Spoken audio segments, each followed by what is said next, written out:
नमस्कार, दृष्टि या इसके टुडे जी के प्रोग्राम में आपका स्वागत है। सबसे पहले पिछले सेशन की रिकैप पर एक नज़र डाल लेते हैं। पहला सवाल था, निम्नलिखित कथनों पर विचार कीजिए। कथन 1, 7वीं पंचवर्षीय योजना के दौरान भारत में नीली क्रांति की शुरुआत हुई थी। कथन 2, चीन के बाद भारत दुनिया में मछली का दूसरा सबसे बड़ा निर्यातक देश है। कथन 3, सांभर झील देश की सबसे बड़ी अंतःस्थलीय लवणीय खारे पानी की आर्द्र भूमि है, यानी इनलैंड सैलाइन वेटलैंड है। इनमें से कौन सा ऐसे कथन सही है या फिर हैं? इस प्रश्न का सही जवाब है ऑप्शन सी, केवल 1 और 3। दूसरा सवाल है, अक्सर समाचारों में रहने वाले वेस्ट बैंक की सीमा निम्नलिखित में से किसके साथ लगती है? पूर्व में जॉर्डन के साथ, दक्षिण और पश्चिम में मिस्र के साथ, या फिर उत्तर में सीरिया के साथ? इस प्रश्न का सही जवाब है ऑप्शन ए, यानी केवल 1, यानी पूर्व में जॉर्डन के साथ। तीसरा सवाल था, छठे सामूहिक विलोपन यानी 6th मास एक्सटिंक्शन के संदर्भ में निम्नलिखित कथनों पर विचार कीजिए। कथन 1, पर्यावरण में विनाशकारी परिवर्तनों के चलते छठे सामूहिक विलोपन की आशंका है। कथन 2, इसे सबसे गंभीर पर्यावरणीय समस्या के तौर पर वर्णित किया गया है क्योंकि इससे स्थायी तौर पर प्रजातियां विनष्ट हो जाएंगी। इनमें सही कथन का चुनाव करना था और इसका सही जवाब है ऑप्शन बी, केवल 2। चौथा सवाल, निम्नलिखित कथनों पर विचार कीजिए। कथन 1, सारफेसी अधिनियम 2002 भारत में परिसंपत्ति पुनर्निर्माण कंपनियों की स्थापना के लिए कानूनी आधार प्रदान करता है। कथन 2, आरबीआई द्वारा एआरसीज का नियंत्रण किया जाता है। इनमें से सही कथन चुनना था और इस प्रश्न का सही जवाब है दोनों ही कथन सही हैं। पांचवा सवाल था, प्रकाश प्रदूषण के संदर्भ में निम्नलिखित कथनों पर विचार कीजिए। कथन 1, स्काई ग्लो प्रकाश प्रदूषण के घटकों में से एक है। कथन 2, मनुष्यों, वन्यजीवों और जलवायु पर इसके गंभीर पर्यावरणीय परिणाम हो सकते हैं। इसमें सही जवाब चुनना था और इस प्रश्न का सही जवाब है ऑप्शन सी, दोनों ही कथन सही हैं। Question number 6, national thermal power corporation limited के संबंध में निम्नलिखित कथनों पर विचार कीजिए। कथन 1, इसे मई 2010 में महारत्न कंपनी का दर्जा प्राप्त हुआ। कथन 2, यह भारत का सबसे बड़ा ऊर्जा समूह है, इसकी स्थापना 1975 में हुई थी। कथन 3, इसका मुख्यालय बंगलुरु में है। इस प्रश्न में सही जवाब चुनना था और इस प्रश्न का सही जवाब है ऑप्शन बी, कथन 1 और 2 ही केवल सही हैं। सातवां सवाल, राष्ट्रीय बाल अधिकार संरक्षण आयोग के संबंध में निम्नलिखित कथनों पर विचार कीजिए। कथन 1, इसकी स्थापना 2010 में बाल अधिकार संरक्षण आयोग अधिनियम 2005 के तहत की गई थी। कथन 2, यह महिला एवं बाल विकास मंत्रालय के प्रशासनिक नियंत्रण के तहत कार्य करता है। इस प्रश्न में पूछा गया था कौन सा या से कथन सही नहीं है या फिर है? इस प्रश्न का सही जवाब है ऑप्शन ए, केवल पहला कथन सही नहीं है। आठवां सवाल था, सिएरा लियोन के संबंध में निम्नलिखित कथनों पर विचार कीजिए। कथन 1, यह पश्चिम अफ्रीका का एक देश है। कथन 2, यहाँ एक सदनीय संसदीय व्यवस्था है और राष्ट्रपति का निर्वाचन प्रत्यक्ष रूप से होता है। इनमें से कौन सा या से कथन सही है या फिर है? इस प्रश्न का सही जवाब है ऑप्शन सी, दोनों ही कथन सही हैं। नवां सवाल, वायु गुणवत्ता सूचकांक के संदर्भ में निम्नलिखित कथनों पर विचार कीजिए। कथन 1, इसे केंद्रीय प्रदूषण नियंत्रण बोर्ड ने आईआईटी कानपुर के परामर्श से विकसित किया है। कथन 2, इसमें वायु गुणवत्ता की 8 श्रेणियां हैं। कथन 3, वायु गुणवत्ता सूचकांक में कार्बन मोनोऑक्साइड को प्रदूषक के तौर पर वर्गीकृत नहीं किया गया है। इन्हें पूछा गया था कौन सा ऐसे कथन सही है या फिर है? इस प्रश्न का सही जवाब है ऑप्शन ए, केवल पहला कथन सही है। और अंतिम सवाल था, हाल ही में खबरों में रहे मुस्तफ़ा अल कदीमी का संबंध निम्न में से किस देश से है? लीबिया, सऊदी अरब, ईरान या फिर इराक? इस प्रश्न का सही जवाब है ऑप्शन डी, इराक। अब देखते हैं हमने आपसे अभ्यास प्रश्न क्या पूछा था। प्रश्न था, निम्नलिखित कथनों पर विचार कीजिए। कथन 1, सोलर फोटोवोल्टिक बिजली उत्पादन के लिए उच्च तापमान ऊर्जा स्रोत के रूप में केंद्रित सौर विकिरण का उपयोग करता है। कथन 2, सोलर थर्मल पावर सिस्टम सौर विकिरण को सीधे बिजली में परिवर्तित करती है।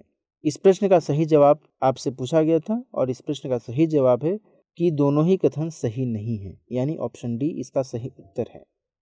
भारत में विद्युत क्षेत्र परिवर्तन के दौर से गुजर रहा है। सोलर फोटोवोल्टिक सेल की बात करें तो एसपीवी सेल सौर विकिरण को सीधे विद्युत में परिवर्तित करते हैं। एसपीवी सिलिकॉन और या अन्य सामग्रियों से बना एक अर्धचालक होता है, यानी कि सेमीकंडक्टर होता है, जो सूर्य के प्रकाश के संपर्क में आने पर बिजली उत्पन्न करता है। इसलिए कथन 1 सही नहीं है। सोलर थर्मल पावर सिस्टम की बात करें तो इसे कॉन्सेंट्रेटिंग सोलर पावर सिस्टम के तौर पर भी जाना जाता है। विद्युत का उत्पादन करने के लिए उच्च तापमान वाले ऊर्जा स्रोत के तौर पर कंसंट्रेटेड सोलर रेडिएशन का उपयोग करते हैं। इसलिए कथन 2 गलत है। इसलिए इस प्रश्न का सही जवाब है ऑप्शन डी। हमारे वीडियो अंग्रेजी में देखने के लिए फॉलो करें हमारा ही दूसरा यूट्यूब चैनल दृष्टि IAS इंग्लिश। आज के सेशन का पहला सवाल, निम्नलिखित कथनों पर विचार कीजिए। कथन 1, कोई भी व्यक्ति जो पुनर्विक्रय या वाणिज्यिक उद्देश्य के लिए सामान या सेवाएं प्राप्त करता है उसे उपभोक्ता माना जाता है। कथन 2, चुनने का अधिकार एक उपभोक्ता अधिकार है। इनमें से कौन सा या से कथन सही है या फिर है? केवल एक, केवल दो, एक और दो दोनों, न तो एक और नहीं दो। इस प्रश्न का सही जवाब है ऑप्शन बी, केवल दो। हाल ही में उपभोक्ताओं के हितों की रक्षा के लिए उपभोक्ता मामले विभाग, जो कि उपभोक्ता मामले, खाद्य और सार्वजनिक वितरण मंत्रालय के अंतर्गत आता है, इसने legal metrology packaged commodities rules 2011 के नियम 5 को हटा दिया है। इसके तहत विभिन्न प्रकार की वस्तुओं के पैकिंग के आकार को निर्धारित करने वाली अनुसूची 2 को परिभाषित किया गया है। पहले से पैक की गई वस्तुओं पर इकाई बिक्री मूल्य को इंगित करने के लिए एक नया प्रावधान पेश किया गया है, जिससे खरीद के समय वस्तुओं की कीमतों की तुलना करना आसान हो जाएगा। एक उपभोक्ता वह व्यक्ति होता है जो किसी सामान को खरीदता है या सेवाएं प्राप्त करता है। इसमें वह व्यक्ति शामिल नहीं होता जो पुनर्विक्रय या वाणिज्यिक उद्देश्य के लिए सामान या सेवाएं प्राप्त करता है। इसलिए कथन 1 गलत है।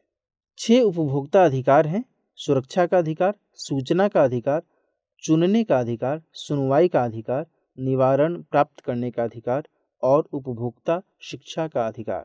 इसलिए कथन 2 सही है।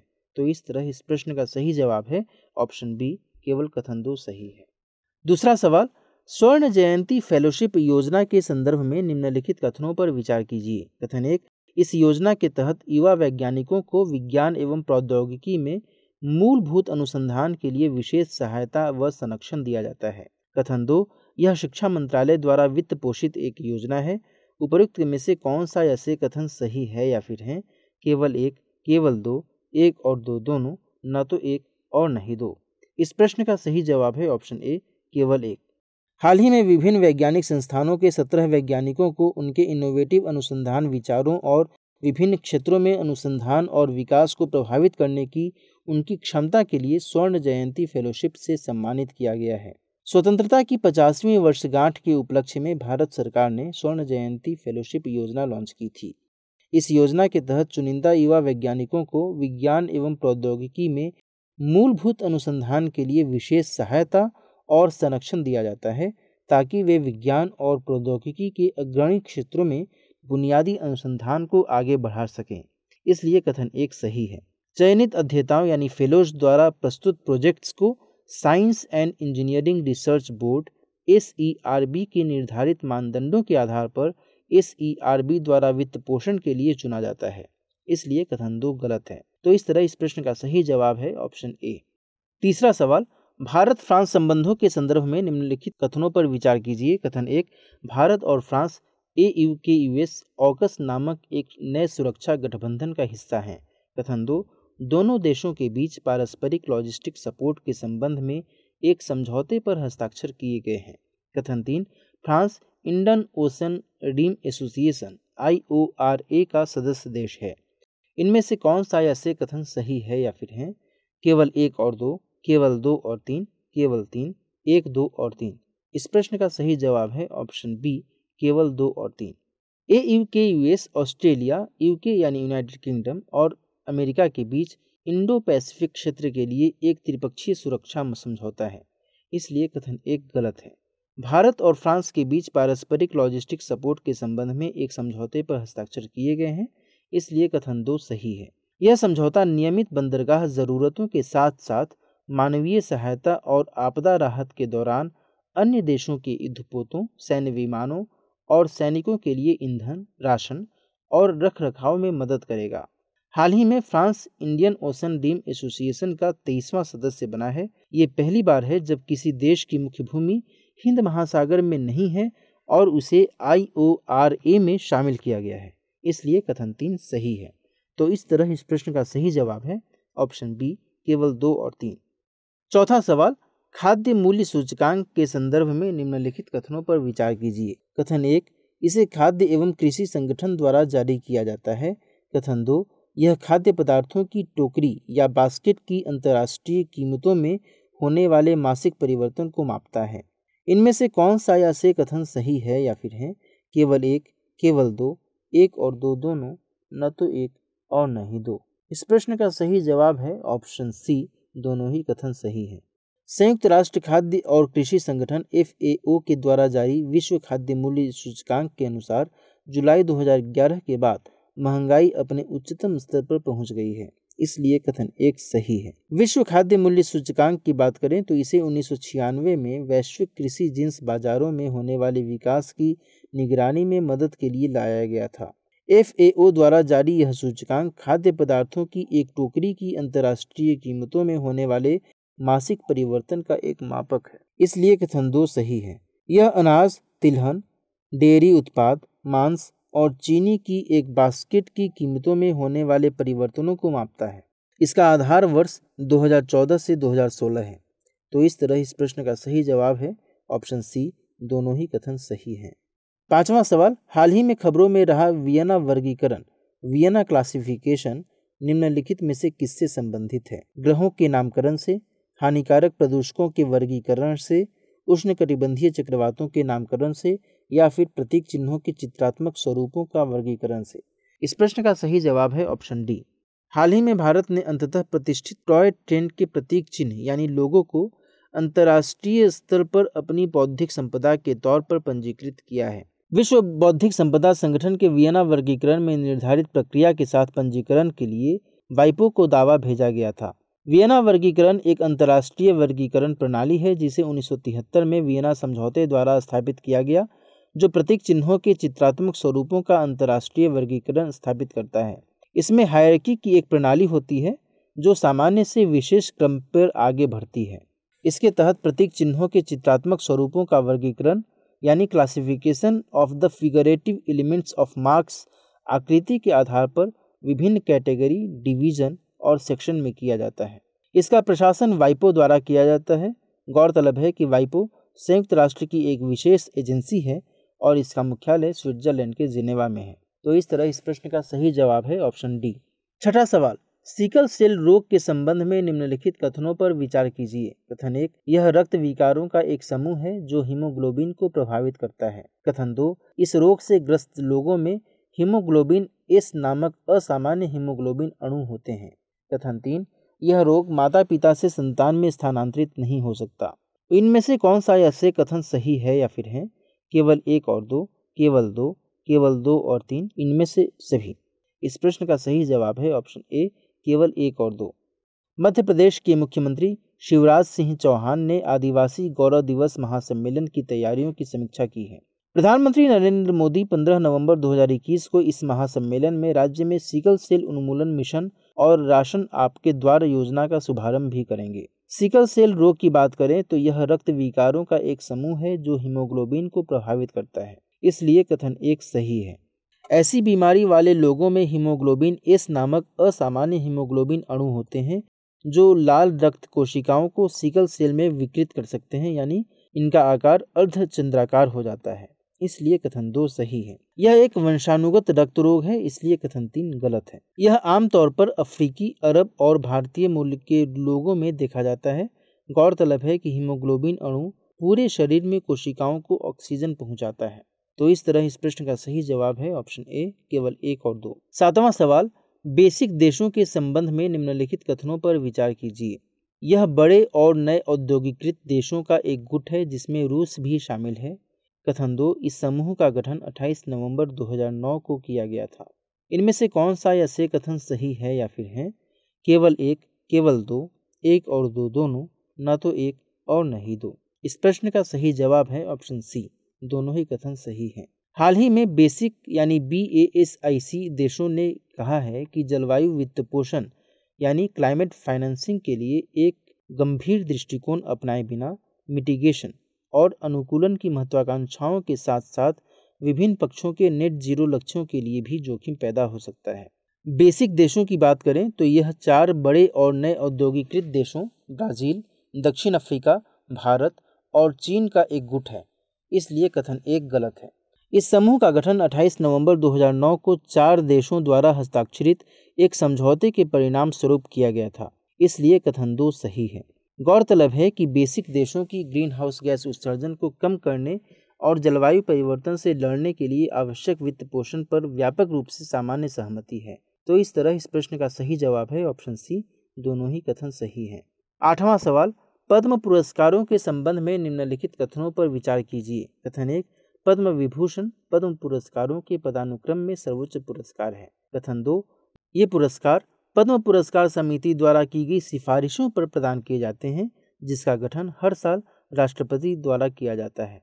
कथन 3, ये पुरस्कार केवल कला, समाज सेवा, विज्ञान और इंजीनियरिंग, चिकित्सा, साहित्य और शिक्षा, खेल, सिविल सेवाओं के क्षेत्र में दिए जाते हैं। इनमें से कौन सा या से कथन गलत है या फिर है? केवल 1 और 3, केवल 2 और 3, केवल 1, 1, 2 और 3। इस प्रश्न का सही जवाब है ऑप्शन बी, केवल कथन 2 और 3 गलत है। राष्ट्रपति रामनाथ कोविंद ने राष्ट्रपति भवन में आयोजित एक समारोह में प्रमुख हस्तियों को वर्ष 2021 के लिए पद्म पुरस्कार प्रदान किए। पद्म पुरस्कारों की बात करें तो इन पुरस्कारों को प्रदान करने का आशय किसी विशिष्ट कार्य को मान्यता प्रदान करना है। पद्म भूषण और पद्मश्री के बाद पद्म पुरस्कारों के पद सोपान में पद्म विभूषण सर्वोच्च पुरस्कार है, इसलिए कथन 1 सही है। ये पुरस्कार पद्म पुरस्कार समिति द्वारा की गई सिफारिशों पर प्रदान किए जाते हैं, जिसका गठन हर साल प्रधानमंत्री द्वारा किया जाता है, इसलिए कथन 2 गलत है। ये पुरस्कार विभिन्न विषयों, गतिविधियों के क्षेत्रों में दिए जाते हैं, जैसे कला, समाज सेवा, लोक कार्य, विज्ञान और इंजीनियरिंग, व्यापार और उद्योग, चिकित्सा, साहित्य और शिक्षा, खेल, सिविल सेवा आदि, इसलिए कथन 3 गलत है। तो इस तरह इस प्रश्न का सही जवाब है ऑप्शन बी, केवल 2 और 3 कथन गलत है। 9वां सवाल, हाल ही में चर्चा में रही ऑपरेशन एक्स पुस्तक के लेखक कौन हैं? एडमिरल संतोष सिंघल और गौरव सिंह, एडमिरल सुनील लांबा और admiral Karambir Singh, admiral V R. Chaudhary और कैप्टन गुलशन चौहान, और कैप्टन M.N.R. सामंत और संदीप उन्नीथन। इस प्रश्न का सही जवाब है ऑप्शन डी, कैप्टन M.N.R. सामंत और संदीप उन्नीथन। हाल ही में भारतीय नौसेना और बांग्लादेश की मुक्ति वाहिनी द्वारा संयुक्त रूप से शुरू किए गए नौसेना कमांडो ऑपरेशन के बारे में एक पुस्तक ऑपरेशन एक्स का बांग्ला संस्करण ढाका में लॉन्च किया गया। यह किताब कैप्टन M.N.R. सामंत और संदीप उन्नीथन द्वारा लिखी गई है, इसलिए विकल्प डी सही है। आज के सेशन का अंतिम सवाल, पोलियो के संबंध में निम्नलिखित कथनों पर विचार कीजिए। कथन 1, अफगानिस्तान और पाकिस्तान ही दुनिया के 2 ऐसे देश हैं जहां पोलियो अभी भी स्थानिक है। कथन 2, पोलियो वायरस आंत में अपनी प्रतिकृति का निर्माण करता है, जहां से यह तंत्रिका तंत्र पर आक्रमण कर सकता है और पक्षाघात यानी पैरालिसिस का कारण बन सकता है। इनमें से कौन सा या से कथन सही है या फिर है? केवल 1, केवल 2, 1 और 2 दोनों, न तो 1 और न ही 2। इस प्रश्न का सही जवाब है ऑप्शन सी, दोनों ही कथन सही हैं। हाल ही में WHO, विश्व स्वास्थ्य संगठन और यूनिसेफ ने अफगानिस्तान में पोलियो टीकाकरण अभियान शुरू किया है। यह 3 साल में इस बीमारी से लड़ने वाला पहला राष्ट्रव्यापी अभियान है। पोलियो की बात करें तो अफगानिस्तान और पाकिस्तान ही दुनिया के 2 ऐसे देश हैं जहां पोलियो अभी भी स्थानिक यानी इंडेमिक है, इसलिए कथन 1 सही है। पोलियो वायरस एक व्यक्ति से दूसरे व्यक्ति में मुख्य तौर पर फेकल ओरल रूट के माध्यम से या दूषित पानी या भोजन के माध्यम से फैलता है। यह मुख्य रूप से 5 साल से कम उम्र के बच्चों को प्रभावित करता है। पोलियो वायरस आंत में अपनी प्रतिकृति का निर्माण करता है, जहां से यह तंत्रिका तंत्र पर आक्रमण कर सकता है और पैरालिसिस का कारण बन सकता है, इसलिए कथन 2 सही है। और इस तरह इस प्रश्न का सही जवाब है ऑप्शन सी, दोनों ही कथन सही है। अब नोट करते हैं आज के सेशन का अभ्यास प्रश्न। कथन 1, यूनेस्को के क्रिएटिव सिटीज कार्यक्रम का लक्ष्य सतत विकास लक्ष्य 11 को हासिल करना है। कथन 2, संयुक्त राष्ट्र महासभा ने 31 अक्टूबर को विश्व शहर दिवस के तौर पर नामित किया है। कथन 3, शिल्प और लोक कला श्रेणी के तहत श्रीनगर को क्रिएटिव सिटीज के नेटवर्क के हिस्से के तौर पर चुना गया है। इनमें से कौन सा या से कथन सही है या फिर है? केवल 1, केवल 1 और 2, केवल 2 और 3, 1, 2 और 3। इस प्रश्न का सही जवाब कमेंट सेक्शन में दीजिए। मिलते हैं नेक्स्ट सेशन में किन्हीं और सवालों और उनकी व्याख्याओं के साथ। तब तक अपना ख्याल रखिए। नमस्कार।